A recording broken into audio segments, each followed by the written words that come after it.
Good morning, everyone. Thanks for joining me this morning. A little late this morning because I can't seem to get the Facebook to work on my computer. The Facebook, how about that for language? But today's topic, we're actually going to talk about 8 different ways to save for retirement if your employer does not offer a retirement plan.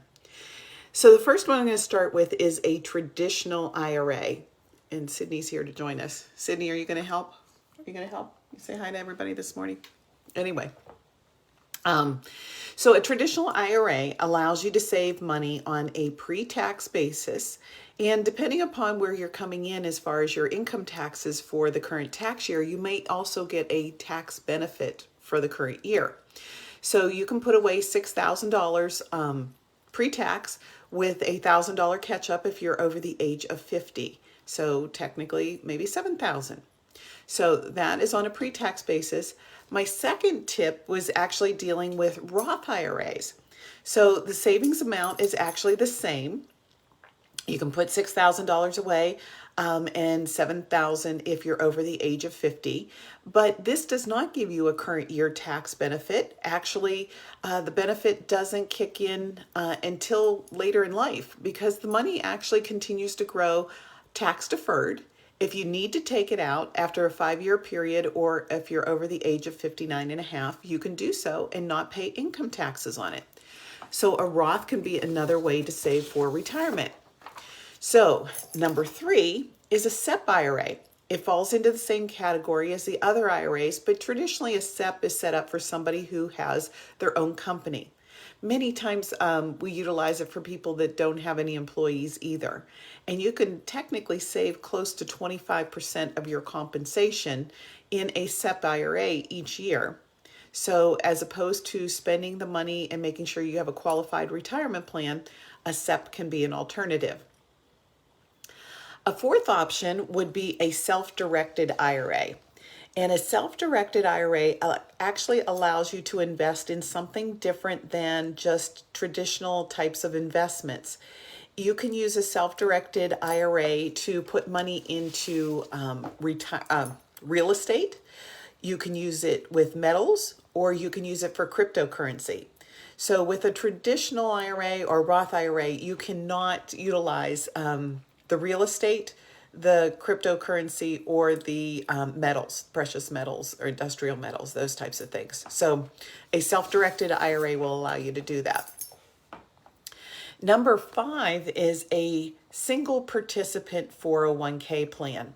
So if you are self-employed again and you don't have any other employees except potentially your spouse, you can actually set up a 401k for yourself. Most brokerage firms do offer this with a very low cost, if any, to establish the account.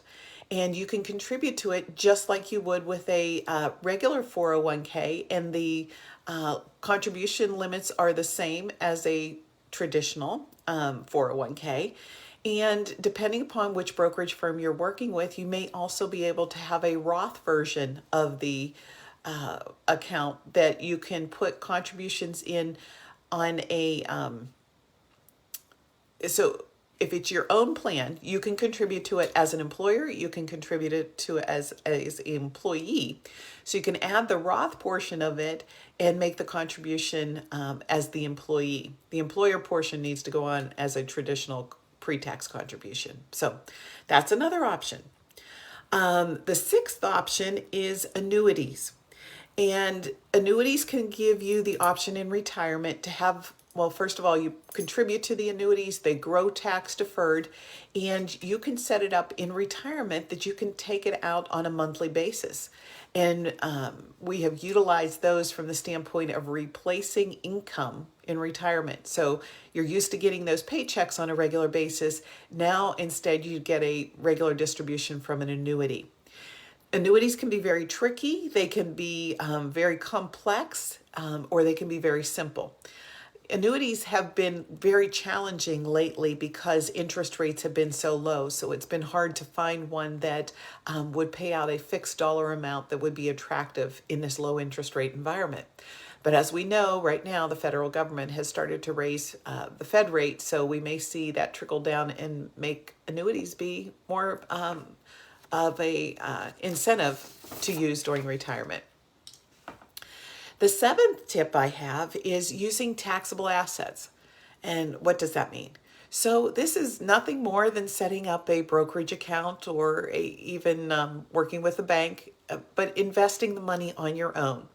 It would be a taxable account that you pay current taxes on interest and dividends or capital gains, anything that incurs by the holdings that are inside of there. But this is an option once you have utilized all the other retirement options. So taxable investments is a choice.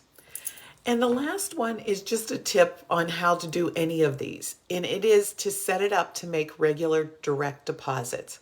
So instead of the money going into your checking account in each month or each quarter or each year, you write out a check. How about setting it up that it automatically moves from your checking account into the appropriate retirement savings vehicle that you have decided to move forward with? So those direct deposits, I kind of say out of sight, out of mind. So those are my 8 tips for this morning as far as saving for retirement outside of a qualified plan that an employer may offer. I hope you found that of value. If you have any questions or want to discuss this in greater detail, don't hesitate to give me a call at 412-346-4655.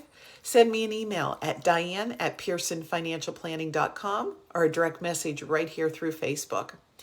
And if you have anyone that you would think would find this information of value, I'm happy to have them add to our group. Please feel free to let me know their contact information. I'll send them an invitation, or if you want to send it on your own, that would be great as well. And as always, have a great day. And I'm going to enjoy the rest of my morning here with Sydney. Can you say good morning, Sydney? Take care. Bye-bye.